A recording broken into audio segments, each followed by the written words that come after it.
نسل کی جو ضرورتیں ہوتی تھیں وہ کچھ اور قسم کی تھیں، آج کی نسل کی ضرورتیں کچھ اور قسم کی بڑھ چکی ہیں۔ پہلے دنیا کو کی ضرورت مال ہوا کرتا تھا، عزت ہوا کرتی تھی۔ آج ہم اس کے فقط فتن دور میں ہیں جہاں دنیا کی ضرورت یہ چیزیں تو پہلے سے زیادہ بڑھ کے ہیں، لیکن ساتھ ہی سکون بھی دنیا کی بڑی ضرورت ہے۔ اور جب ضرورت ہوتی ہے تو ڈیمانڈ بڑھتی ہے،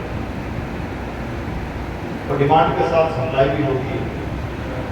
اگر اچھا مال نہ ملے تو پھر لوکل مال مارکیٹ میں ڈیمانڈ کی وجہ سے آ جاتا ہے۔ تو اس لیے اگر کسی کے پاس اچھا مال ہو تو اس کی ذمہ داری بنتی ہے کہ وہ اللہ کی مخلوق کی ضرورتوں کو نظر میں رکھتے ہوئے اللہ کی مخلوق کی ضرورتوں کو پورا کرے۔ ڈیمانڈ اینڈ سپلائی ایک ریگولر تھیوری ہے جس پر بہت کچھ ڈپینڈ کرتا ہے۔ آج کے زمانے میں جب مارکیٹ میں سکون کی تلاش ہوئی تو لوگوں نے بہت سارے فلسفے گڑھ دیے، دل کو تسلی دینے کے الگ الگ بہانے ٹٹول نکالے ہیں، لیکن سچی بات یہ ہے اگر ہاتھ میں زخم ہے تو پردہ ڈال کے تھوڑی دیر کے لیے آنکھوں میں دھول تو روکی جا سکتی ہے، لیکن زخم کو ٹھیک نہیں کیا جا سکتا۔ یا اگر کوئی شخص اپنے غم کو غلط کرنے کے لیے، غم کو بھلانے کے لیے شراب کا سہارا لے تو بڑی بے وقوفی کر رہا ہے۔ ہو سکتا ہے کہ جب تک شراب کے نشے میں دھت رہے تھوڑی دیر کے لیے غم کا احساس نہ ہو، لیکن جیسے ہی نشہ کافور ہوگا غم اور زیادہ بڑھ چکا ہوگا۔ ٹھیک یہی دنیا کے ساتھ ہو رہا ہے اور مسلسل ہو رہا ہے، اور اس کا نتیجہ یہ ہے کہ دنیا خودکشی کی طرف بڑھ رہی ہے۔ اللہ کا شکر ہے کہ مسلمان اپنے گئے گزرے دور میں بھی کتنا بھی پاپی ہو، مسلمانوں کا خودکشی میں ریشو سب سے کم ہے۔ یعنی ہم جیسے بھی نکمے سے نہیں، کلمے کی برکت ہے کہ اتنے مایوس کبھی نہیں ہوتے کہ اپنی جان سے ہاتھ دھو بیٹھیں، اور کم سے کم اس حد تک کلمہ آج بھی ہر لولے لنگڑے ہونے کے باوجود بھی ہماری دستگیری کر رہا ہے، اور اللہ کرے کہ اگر ہم اس کو سلیقے سے سمجھ لیں تو یہ ہمیں وہاں تک پہنچا دیتا ہے جہاں ہمارا تصور نہ ہو۔ جب دنیا میں اس طرح کی چیزوں کے مطالبات بڑھتے ہیں تو بہت ساری الگ الگ تھیوریز سامنے آتی ہیں، الگ الگ فلسفے سامنے آتے ہیں۔ اس وقت سب سے زیادہ جس چیز کی تلاش ہے، سرچ کیا جا رہا ہے، اسپیشلی انٹرنیٹ پہ جس چیز کی بہت زیادہ سرچنگ ہو رہی ہے وہ دو لفظ ہیں، ایک ہے ہیپینس یعنی خوشی، اور دوسرا ہے کامیابی، سکسیس۔ دنیا بڑی تیزی کے ساتھ، یعنی جس بچے کو بھی ان چیزوں کا شعور ہو جاتا ہے کہ چیزیں تلاش کیسے کی جا سکتی ہیں، کیسے مل سکتی ہیں، تو کہیں نہ کہیں وہ اپنی زندگی میں ان چیزوں کی تلاش میں لگا ہوا ہے۔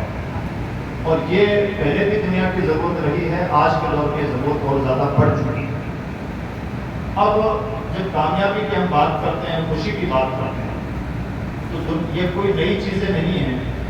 دنیا نے ہمیشہ ان چیزوں کو متعارف کروایا ہے، لیکن متعارف کروانے میں انسان کا پرابلم یہ ہے کہ انسان بہرحال انسان ہے، وہ ایک ہی نظر سے چیزوں کو دیکھتا چلا جاتا ہے۔ اس کے دماغ میں جو ایک آئیڈیا آیا اسی آئیڈیا کو پروف کرنے کے لیے دلائل پہ دلائل دیتا چلا جاتا ہے، اور اپنے ایک آئیڈیا کو اس طرح سے بنا کے پیش کرتا ہے جیسے تمام مسائل کا حل۔ اس کو ایک مثال سے سمجھیں۔ اس وقت ہم مسلمان آپس میں جب بھی کہیں بیٹھتے ہیں تو یہ بات کرتے ہیں کہ مسلمانوں کا پرابلم جہالت ہے، حل کیا ہوا؟ تعلیم۔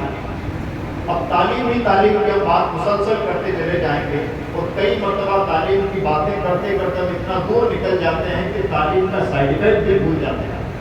یہی تعلیم دنیا کے لیے تباہی و بربادی کے منصوبے بناتی ہے۔ اللہ کی کتاب پر قربان جائے، اللہ کی کتاب نے جب تعلیم کی بات کی تو صرف تعلیم کی بات نہیں کی، وہاں ایک ہلکا سا ایسا اشارہ جوڑا کہ وہاں سے اس کے سائیڈ افیکٹ کا ہمیشہ ستیہ ہو جاتا ہے۔ اللہ نے ارشاد فرمایا اقرأ بسم ربک، اپنے رب کے نام سے پڑھو۔ صرف تعلیم دنیا میں بم بنانے کا ڈھنگ بھی سکھاتی ہے، اور لاشوں پر سیاست کیسے کی جاتی ہے یہ بھی تعلیمی کی نتائج ہے۔ کہ جتنے بھی دنیا کے بڑے ظالم ہیں جو آج انسانیت کو زخمی کر رہے ہیں، جاہل لوگ نہیں ہیں، یہ ہائیلی کوالیفائڈ لوگ ہیں، انٹلیکچوئل طبقے کے لوگ ہیں، بہت اپر کلاس کے لوگ ہیں، لیکن پڑھ لکھ کر کے اپنی تعلیم سے اللہ کی مخلوق کے لیے بربادی کے منصوبے بنائے تھے. بلکہ کچھ کورسز، میں نام نہیں لینا چاہوں گا، کچھ کورسز دنیا میں اس طرح سے رواج پا چکے ہیں، اس کو مارکیٹنگ کا نام دے دیا گیا ہے کہ ایک آدمی کو بیوقوف بنا کے اس کی جیب کو لوٹا کے چل جا سکتا ہے، اور اسی کو پھر کامیاب بزنس مین کہا جاتا ہے، اسی کو اچھا سیلس مین مان لیا جاتا ہے.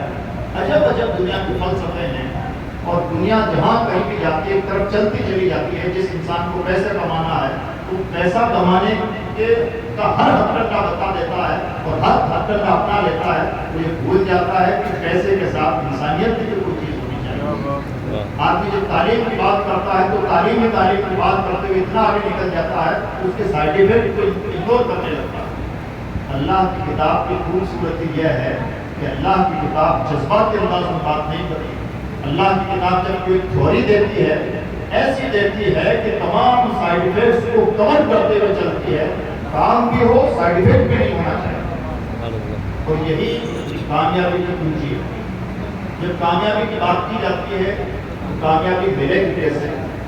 نعرہ تکبیر، نعرہ رسالت، علماء اہل سنت زندہ باد، نعرہ تکبیر، اللہ اکبر، نعرہ رسالت. یا رسول اللہ.